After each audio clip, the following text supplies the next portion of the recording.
Hi, welcome back. And it's Dr. Quartell, and I'm going to talk today specifically about pain and why pain should never be ignored. If you consider the body has two real goals, like you as a human, you're living your best life, you're on the earth, running around, meeting people, working, eating, doing whatever you do on a daily basis. From a fundamental standpoint, your body has two primary goals. One is survive, and two is to pass on your genes. So if you consider that the better you can survive, the better you can pass on your genes, you're meeting your goals, your evolutionary goals, your genetic goals. That's what we're here to do on a basic fundamental level from a biological standpoint if we look at other organisms on Earth. So if anything impedes that or impairs that ability to pass on our genes or to survive, it has negative consequence on what we're supposed to do as humans. This is why pain should never be ignored, because pain does not improve your ability to survive. Like, oh my gosh, my foot hurts so much, I can survive better. No, you're walking more poorly, you're not able to do normal social functions. It engages your life differently when you have pain.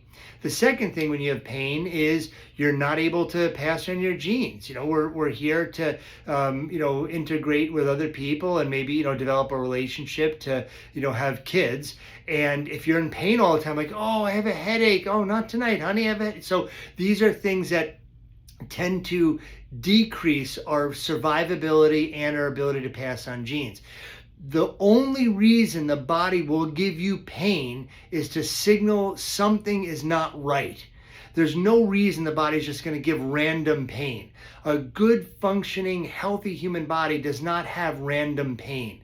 A good functioning, healthy human body generally feels good on a regular basis. And if you're experiencing regular pain, now if you hit you stub your toe on the, on the dining room table, if you dropped a box on your foot, if you banged your head on the, a rafter or something, it's understandable and typical for you to have pain because one, it alerts you that there might be an injury, so let me take care of it. And two, it teaches you in a very fundamental level to not do that again because that hurt. I don't want to do that again. It's like touching a lit match. You do it one time before you learn that you shouldn't do that. So when we talk about the effect of pain on the human body, the effect of pain is one, it can be a learning event and causing you to seek some help for an area. But when it comes about where it's not from an acute injury, you didn't get it running to first base, you didn't get it because you fell down a flight of stairs. You're just like, oh my gosh, why is my back hurting? Why am I getting these regular headaches? Why is my stomach hurting? Again, these are not things that the human body is going to give you to help advance your fundamental goal at passing on your genes and surviving. So why would the body be giving you something that doesn't help? In essence, it is trying to help. It's trying to bring your awareness, trying to bring your understanding into a direction of, hey, you know what? I need to focus on this. Why is my gut hurting all the time? Why am I having painful diarrhea or gas pains? Why am I experiencing a swollen, uncomfortable knee after just a little bit of walking? Why do my muscles in my back are always aching even though I didn't work out? What's wrong with my sinuses that I always feel this pressure? These are things that distract from your ability to survive because they distract from your ability to work hard, to focus.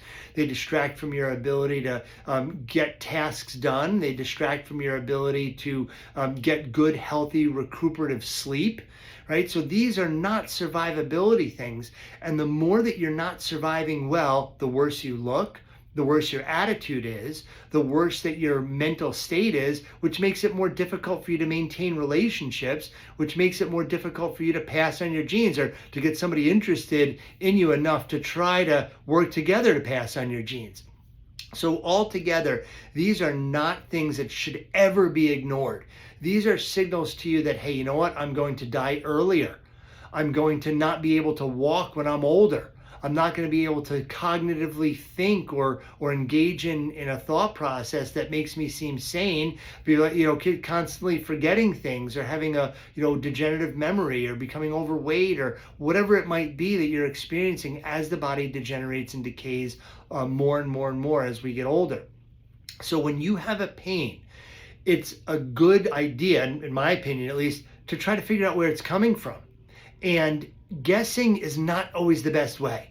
We have a standing thing in the office that scientific deduction or scientific examination beats guessing 10 out of 10 times.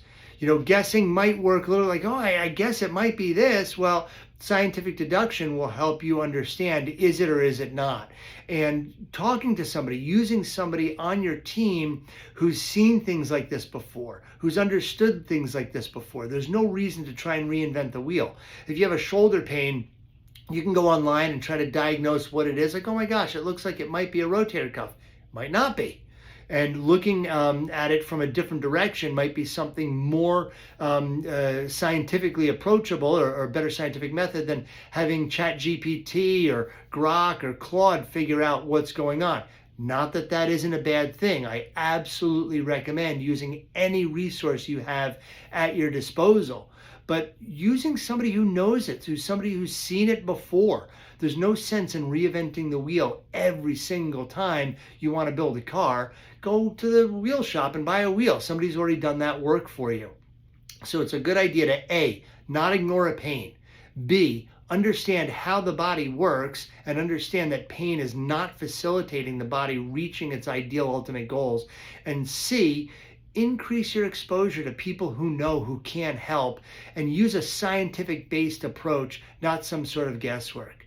Remember, the human body has the ability to heal, has the ability to function at its utmost level if you tap the innate wisdom within, the innate healing, recuperative powers of the body through your anatomy, your diet, your exercise, having good, healthy energy production, good mental resilience, sleep, recovery, repair. All these things add up together to have an ideal human you. This is Dr. Quartell. Thanks for sticking with me today. I really appreciate all the feedback we're getting on all of our social media that we're putting out there. If you have any questions, any concerns, certainly give us some response on the video or on the podcast. Reach out to us, quartellchiropractic@gmail.com. And we always like your feedback for the next type of production we're going to make. Once again, have a great day and speak to you soon.